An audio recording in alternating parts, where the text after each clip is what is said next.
AI engineering versus ML engineering. Hey everyone! Today we're diving into two of the most confused, yet incredibly exciting fields in the tech world: AI engineering and machine learning engineering. What are the differences between them? Which one suits you better? And where is all of this heading? Let's break it down from the very basics.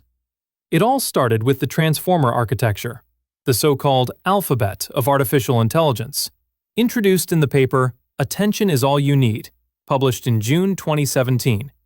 But the real explosion happened on November 30th, 2022, when ChatGPT entered our lives. These two dates mark the moments when one era closed and a brand new one began in the tech world. Back in classic ML engineering, the workflow used to be straightforward: collect data, clean it, train a model, and build your product. But with the arrival of large language models, that entire cycle got flipped on its head. Now we have massive foundation models right at our fingertips, and without needing to dive deep into heavy technical knowledge, by leveraging tools like LangChain, LlamaIndex, or Pinecone, and with a bit of prompt engineering, you can have a product demo ready in just a few hours. But here's where things get controversial.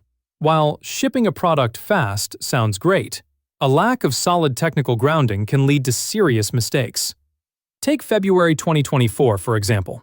Air Canada's chatbot told a customer he could retroactively claim a discounted bereavement fare within 90 days of his purchase, when that policy simply didn't exist.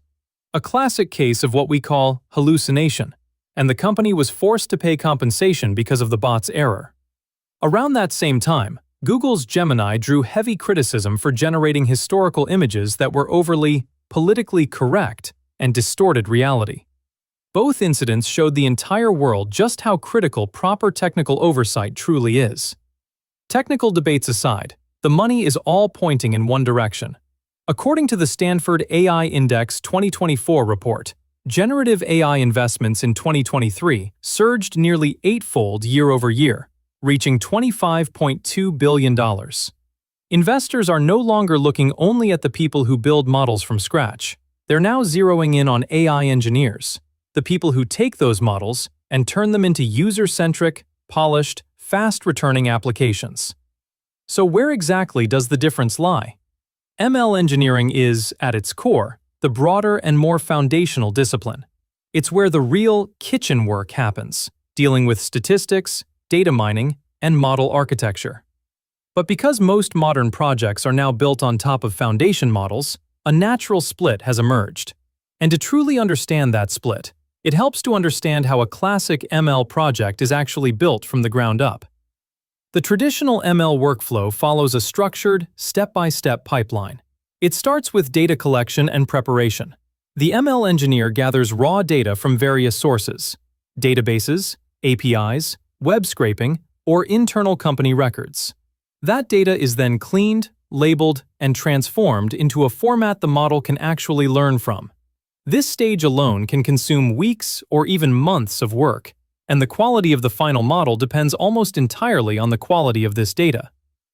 Next comes exploratory data analysis. Here, the engineer digs into the data statistically and visually, looking for patterns, outliers, correlations, and potential biases. Tools like Python's Pandas, Matplotlib, or Jupyter Notebooks are commonly used at this stage. The goal is to truly understand what the data is telling you before you ever touch a model. Then there's feature engineering, one of the most creative and critical steps in the process.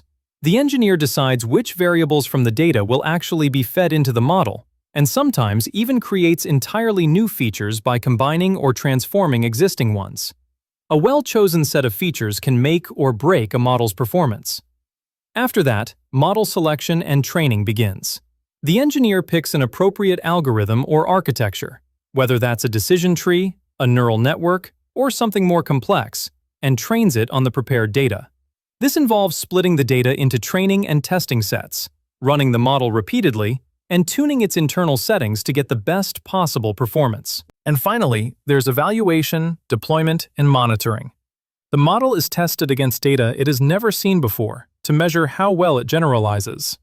If it performs well, it gets deployed into a production environment, integrated into an app, a service, or an internal tool. But the work doesn't stop there. The engineer must continuously monitor the model's performance over time, because real-world data shifts. A model that worked perfectly last month might start making poor predictions next month. This entire pipeline, from raw data to a live working system, is the backbone of traditional ML engineering. It demands deep knowledge of statistics, programming, and systems design. And it's precisely this depth of technical involvement that sets ML engineering apart from the more product-focused work that defines AI engineering today. Now, an ML engineer stepping into the LLM world can quickly specialize by layering on skills like fine-tuning, RAG, or retrieval-augmented generation, and prompt engineering on top of what they already know. On the other hand, an AI engineer without deep technical roots can start directly on the product side and still create enormous value, without ever needing to dive deep into ML fundamentals. That said, foundation models are incredibly powerful, but they don't always cut it. In highly specific medical diagnostics, or in tasks tied to a company's completely internal, proprietary communication style, general-purpose models can fall flat. This creates a real dilemma.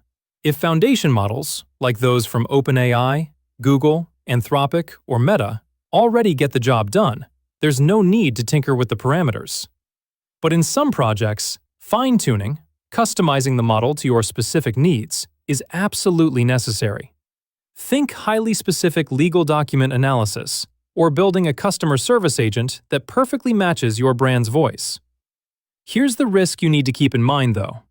You might spend months customizing a model, only to find that giants like OpenAI or Google release a far superior model trained on vastly more data than you ever had access to.